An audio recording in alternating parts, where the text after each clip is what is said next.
পৌঁছাতে পারে। এবার শুনুন আজকের খবরগুলির বিস্তারিত।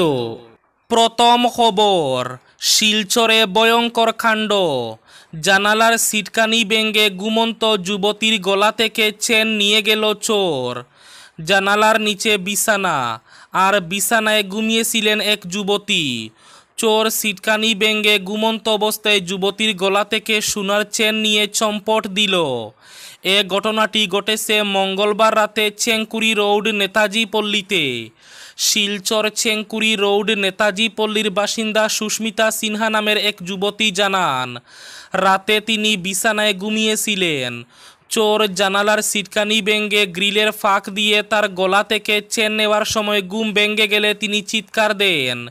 চিৎকার শুনে পরিবারের লোকরা উঠে দেখেন সুস্মিতার গলার চেনটি নেই। আজ সকালে Sushmita Sinha Silchar national highway petrol পোস্টে চুরির মামলা দায়ের করেন। পেট্রোল পোস্টের ইনচার্জ কপিল দেবনাথ ঘটনার তদন্ত শুরু করে দেন। এভাবে এই চুরিকাণ্ড নিয়ে তীব্র চাঞ্চল্যের সৃষ্টি হয়েছে ওই এলাকায়। সরষে থেকে সয়াবিন, পুজোর আগে লাফিয়ে বেড়েছে ভোজ্য তেলের দাম। দিশেহারা মধ্যবিত্ত দোকানদাররাও অস্বস্তিতে, বিক্রি কমেছে অনেকটা। পুজোর আগে লাফিয়ে লাফিয়ে বেড়েছে সরষে, সয়াবিন, সানফ্লাওয়ার সহ অন্যান্য তেলের দাম। 2-1 টাকা নয়, দাম বেড়েছে অনেকটা। সাদা তেল লিটারে বেড়েছে 15 থেকে 20 টাকা। এদিকে সরষের তেল লিটারে বেড়েছে 20 থেকে 25 টাকার কাছাকাছি। পুজোর আগে এভাবে লাফিয়ে লাফিয়ে তেলের দাম বাড়ায় দিশেহারা মধ্যবিত্ত। চাকরি পরীক্ষা নিয়ে কিছু সময় পূর্বে এক নোটিশ জারি রাজ্য সরকারের। চাকরি পরীক্ষা তৃতীয় উচ্চ মাধ্যমিক স্তরের প্রার্থীরা আগামী 27 সেপ্টেম্বর থেকে 15 অক্টোবর পর্যন্ত তাদের ওএমআর উত্তরপত্র অনলাইন পোর্টালে ডাউনলোড করতে পারবেন। তাছাড়াও 28 সেপ্টেম্বর থেকে 10 অক্টোবর পর্যন্ত 500 টাকায় আনসার কি সংক্রান্ত আপত্তি জমা দেওয়া যাবে। আইনি ন্যায্যতার ভিত্তিতে এই রাশি ফেরত পাবেন। Assam state school education council এবং আসাম সরকারের ওয়েবসাইটে পোর্টাল লিংক পাওয়া যাবে। আজ 7 সকালে 5 গ্রামে রাইস মিলে আগুন, ব্যাপক ক্ষয়ক্ষতি। ভয়ঙ্কর অগ্নিকাণ্ড থেকে রক্ষা পেল 5 গ্রাম। তবে আগুনে চৌধুরী এগ্রো ফুড ইন্ডাস্ট্রির রাইস মিলের অধিকাংশ পুড়ে ছাই হয়ে যায়। আজ সকাল 7:30 নাগাদ অগ্নিকাণ্ডের ঘটনাটি ঘটে। সকালে হঠাৎ ইন্ডাস্ট্রির রাইস মিলে আগুন দেখতে পান পাশে থাকা ঘরের লোকরা। তারা হাল্লা চিৎকার করলে প্রতিবেশীরাও দৌড়ে পৌঁছান এবং আগুন নেভানোর কাজে হাত লাগান। পাশে থাকা পুকুর থেকে বালতি দিয়ে প্রায় 30 জনের মতো লোক আগুন নেভানোর চেষ্টা করেন। তবে আগুনের লেলিহান থেকে পাশের ঘরগুলো রক্ষা করেন তারা। স্থানীয়দের ধারণা, বিদ্যুতের শর্ট সার্কিট থেকে এই অগ্নিকাণ্ডের ঘটনাটি সংঘটিত হয়। এতে রাইস মিলের অধিকাংশ পুড়ে ছারখার হয়ে যায়। আগুনে একটি মোটর সহ বেশ কিছু চাল ভস্মীভূত হয়ে যায়। স্থানীয়রা জানান, আগুন দেখার সঙ্গে সঙ্গে দমকল বাহিনীকে খবর দেন। বদরপুর থেকে প্রায় 2 ঘন্টা পর পৌঁছায়। এর আগে যুদ্ধকালীন তৎপরতায় আগুন আয়ত্তে নিয়ে আসেন তারা। দমকল ইঞ্জিন পৌঁছাতে দেরি হয় ক্ষোভ ব্যক্ত করেন এবং স্থানীয় কাটাখাল বা 5 গ্রাম অঞ্চলে একটি ফায়ার ব্রিগেড কেন্দ্র স্থাপনের দাবি জানান। স্থানীয় সূত্রের মতে 5 থেকে 7 লাখ টাকার মতো ক্ষয়ক্ষতি হবে রাইস মিলের। আগামী 29 সেপ্টেম্বরের চাকরি পরীক্ষা নিয়ে কাছাড় জেলায় বিভিন্ন বিধিনিষেধ জারি। আসাম সরকারের 3য় শ্রেণীর পদগুলির জন্য 29 সেপ্টেম্বর লিখিত পরীক্ষা হবে। রাজ্য স্তরের নিয়োগ কমিশনের মাধ্যমে হবে পরীক্ষা। যোগ্য প্রার্থীদের জন্য পেপার 4 এবং পেপার 5 অনুষ্ঠিত হবে 29 সেপ্টেম্বর। অসমের সেকেন্ডারি এডুকেশন বোর্ডের পক্ষ থেকে লিখিত পরীক্ষার সময়সূচি ঘোষণা করা হয়েছে। আগামী 29 সেপ্টেম্বর কাছাড় জেলার বিভিন্ন পরীক্ষা কেন্দ্রে এই লিখিত পরীক্ষা অনুষ্ঠিত হবে সকাল 9টা থেকে দুপুর 12টা পর্যন্ত। জেলায় লিখিত পরীক্ষায় মোট পরীক্ষার্থীর সংখ্যা হবে 22,491 জন এবং পঞ্চম পত্রে মোট পরীক্ষার্থীর সংখ্যা হবে 11,425 জন।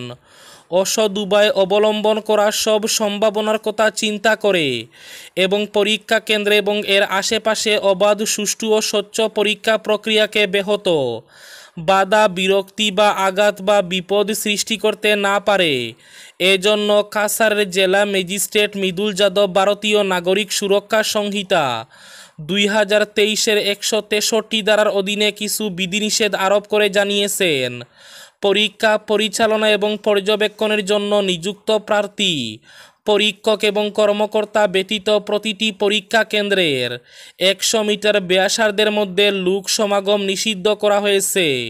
পরীক্ষার্থীরা পরীক্ষার হলে নিষিদ্ধ জিনিসপত্র যেমন মোবাইল ফোন এমনকি সুইচ অফ মোডেও নিয়ে যেতে পারবেন না। হাইলাকান্দিতে ই-রিকশা পুরসভায় নথিভুক্ত করার নির্দেশ।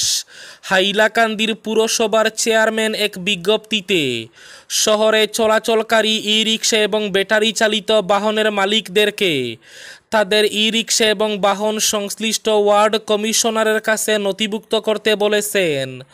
নথিভুক্তির সময় মালিকের নাম, ভোটার কার্ড, আধার কার্ড সঙ্গে আনতে বিজ্ঞপ্তিতে জানানো হয়েছে। আগামী 1 অক্টোবরের মধ্যে এই নথিভুক্তি করতে বলা হয়েছে। হাইলাকান্দি জেলায় আসন্ন দুর্গোৎসব শান্তিপূর্ণভাবে সম্পন্ন করতে দুর্গাপূজার অনুমতি, প্রতিমা নিয়ে শোভাযাত্রা এবং মাইক বা সাউন্ড সিস্টেমের অনুমতির জন্য পূজা কমিটিগুলিকে তাদের সংশ্লিষ্ট সার্কেল অফিসে দরখাস্ত জমা দিতে বলা হয়েছে। আজ হাইলাকান্দিতে অতিরিক্ত জেলা আয়ুক্ত লাইরহলু খেন্তের পৌরোহিত্যে অনুষ্ঠিত জেলার পূজা কমিটিগুলির কর্মকর্তাদের নিয়ে এক বৈঠকে এই সিদ্ধান্ত নেওয়া হয়। উৎসব পরিচালনার জন্য ভলান্টিয়ারদেরকে পুজো কমিটির কর্মকর্তাদের সহি সংবলিত ব্যাজ দিতে বলা হয়। পাশাপাশি ভলান্টিয়ারদের তাদের নামের তালিকা থানায় জমা দিতে বলা হয়। সুপ্রিম কোর্টের নির্দেশ অনুসারে রাত 10টা থেকে ভোর 6টা পর্যন্ত পূজা প্যান্ডেলের মাইক বন্ধ রাখতে সবাই জানিয়ে দেওয়া হয়। কেন্দ্রীয় বন্দর, নৌপরিবহন এবং জলপথ মন্ত্রী সর্বানন্দ সোনোয়াল আগামীকাল দুদিনের বরাক সফরে আসছেন। 26 থেকে 27 সেপ্টেম্বর কাছাড় ও করিমগঞ্জ জেলায় বিভিন্ন কার্যসূচি রয়েছে তার। সরকারি সূত্রে জানানো হয়েছে, মন্ত্রী সোনোয়াল 26 সেপ্টেম্বর দুপুর 1:45 শিলচর বিমানবন্দরে পৌঁছে বিকেল 3টায় আসাম বিশ্ববিদ্যালয়ে পৌঁছাবেন। সেখানে বিকেল 3:30 বিশ্ববিদ্যালয়ের বার্ষিক উৎসবে যোগ দেবেন এবং বিশ্ববিদ্যালয়ের গেস্ট হাউসে রাত্রিযাপন করবেন। পরদিন 27 সেপ্টেম্বর মন্ত্রী সোনোয়াল সকাল 10:30 করিমগঞ্জের উদ্দেশ্যে যাত্রা করবেন এবং সেখানে নির্ধারিত কর্মসূচিগুলিতে অংশ নিয়ে তিনি আবার বিমানযোগে দুপুর 2টায় ফিরে যাবেন। করিমগঞ্জ জেলে 187 জনের স্থলে থাকতে হচ্ছে 600 বন্দীকে। স্থানাভাবে পালা করে ঘুমোতে হয় কয়েদিদের। জায়গার অভাব, পালা করে ঘুমোতে হয় কারাগারের কয়েদিদের। 187 জনের পরিকাঠামোয় থাকতে হয় 600 জন পর্যন্ত কয়েদিকে। এতে ঘুমানোর জায়গার জন্য যেমন সমস্যা হচ্ছে, ঠিক সেভাবে স্নানের ব্যবস্থা এবং শৌচাগারের ক্ষেত্রে দুর্ভোগ হচ্ছে। 1882 সালের করিমগঞ্জের কারাগার স্থাপিত। 142 বছরের ইতিহাস রয়েছে এই জেলের। অনেক ঘটনার সাক্ষী কারাগারটি। করিমগঞ্জ জেলা কারাগারে 187 জন কয়েদি থাকার ব্যবস্থা রয়েছে।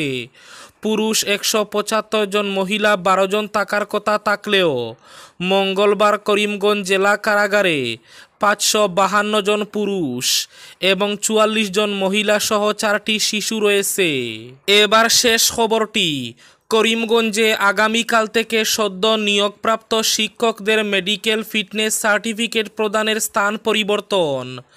করিমগঞ্জ স্বাস্থ্য বিভাগের যুগ্ম সঞ্চালক জেলা প্রাথমিক শিক্ষাধিকারীকে এক পত্রযোগে করিমগঞ্জ জেলায় সদ্য নিয়োগপ্রাপ্ত শিক্ষকদের মেডিকেল ফিটনেস সার্টিফিকেট প্রদান করার স্থান পরিবর্তন হয়েছে বলে জানিয়েছেন।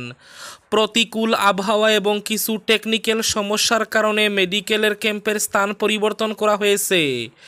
এতে জানানো হয়েছে আগামীকাল অর্থাৎ 26 সেপ্টেম্বর থেকে প্রতিদিন সকাল 10:30 পর এসওপি অনুসারে শিক্ষকদের মেডিকেল ফিটনেস সার্টিফিকেট প্রদান করতে মেডিকেল ক্যাম্পটি জিএনএম ট্রেনিং স্কুলের পরিবর্তে করিমগঞ্জ সিভিল হাসপাতালের মাদার অ্যান্ড চাইল্ড কেয়ার বিল্ডিংয়ে অনুষ্ঠিত হবে। এই ছিল আজকের সন্ধ্যার বিশেষ খবরগুলি। ভিডিওটি অবশ্যই লাইক করে শেয়ার করে দেবেন।